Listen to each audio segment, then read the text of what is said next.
हरियाणा के मुख्यमंत्री नायब सिंह सैनी ने पश्चिम बंगाल विधानसभा चुनाव 2026 पर कहा कि 15 साल से बंगाल की जनता कुशासन झेल रही है। आज बंगाल में कानून की व्यवस्था नहीं है, बंगाल में महिलाएं सुरक्षित नहीं है। प्रधानमंत्री नरेंद्र मोदी की जो नीति है वो बंगाल में नहीं है। हमारी सरकार लगातार गरीब हित में निरंतर काम कर रही है, लेकिन ममता बनर्जी की सरकार सभी योजनाओं को रोकने का काम कर रही है। गरीब तक योजनाएं नहीं पहुंच रही। आज बंगाल के लोगों ने मन बना लिया है कि वो इस सरकार को बाहर का रास्ता दिखाएंगे। 15 साल का बंगाल की जनता जो कुशासन झेल रही है, इससे पहले कम्युनिस्टों ने और उसके बाद, क्योंकि बंगाल के लोगों ने ये विचार किया था, सोचा था कि कम्युनिस्टों से किस प्रकार से उनसे अपना पिंड छुटकारा किया जाए, और उन्होंने बंगाल में ममता की सरकार बनाई थी। परंतु ममता ने कम्युनिस्ट को भी पीछे छोड़ दिया है। बंगाल को पीछे करने का काम कम्युनिस्ट और बंगाल में ममता की सरकार ने किया है। आज बंगाल में लॉ एंड ऑर्डर की व्यवस्था नहीं है। आज बंगाल में महिलाएं सुरक्षित नहीं है। आज बंगाल में विकास नहीं है। आज बंगाल के अंदर मोदी जी की जो नीतियां हैं वो नीतियां यहाँ नहीं है। हमने बताया है, जहाँ डबल इंजन की सरकारें हैं, आदरणीय मोदी जी के नेतृत्व में चल रही हैं। हम हरियाणा के अंदर मोदी जी के नेतृत्व में किसान की पूरी फसल एमएसपी पर खरीदने का काम कर रहे हैं। हम लाडो लक्ष्मी योजना 2100 रुपए महिलाओं को देने का काम कर रहे हैं।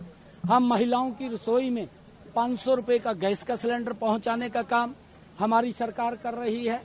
हमने महिलाओं को सशक्त और मजबूत करने के लिए सेल्फ हेल्प ग्रुप को वहां निरंतर मजबूत करने का काम मोदी जी के नेतृत्व में हमारी सरकार कर रही है। आयुष्मान योजना के तहत हमारी सरकार मोदी जी के नेतृत्व में 5 लाख रुपए का अधिकार बहनों को, सब वर्गों को वहां दिया जा रहा है।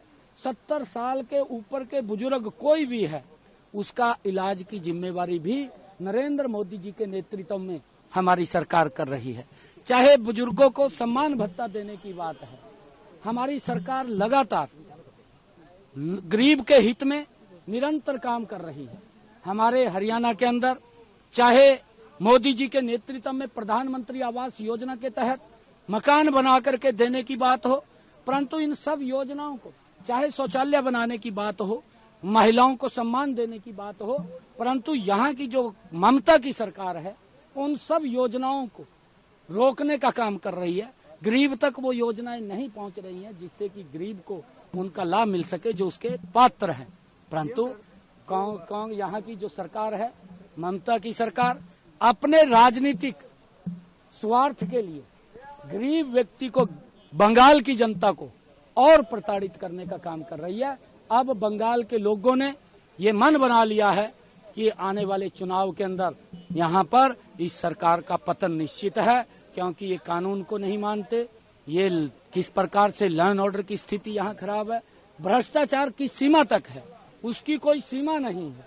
इतना भ्रष्टाचार आम आदमी उससे तंग है।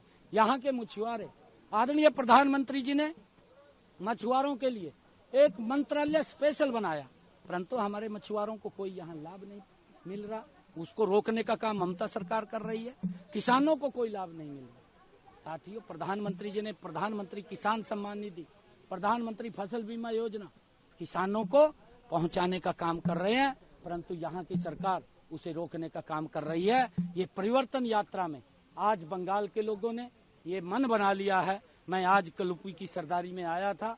इस यात्रा के बीच में, परिवर्तन यात्रा में, आज लोग आने वाले समय के अंदर इस सरकार को बाहर का रास्ता दिखाने वाले हैं और मोदी जी के नेतृत्व में एक बंगाल विकसित बंगाल बने, विकासशील बंगाल बने, उसको लेकर के मोदी जी के नेतृत्व में चलने वाले हैं।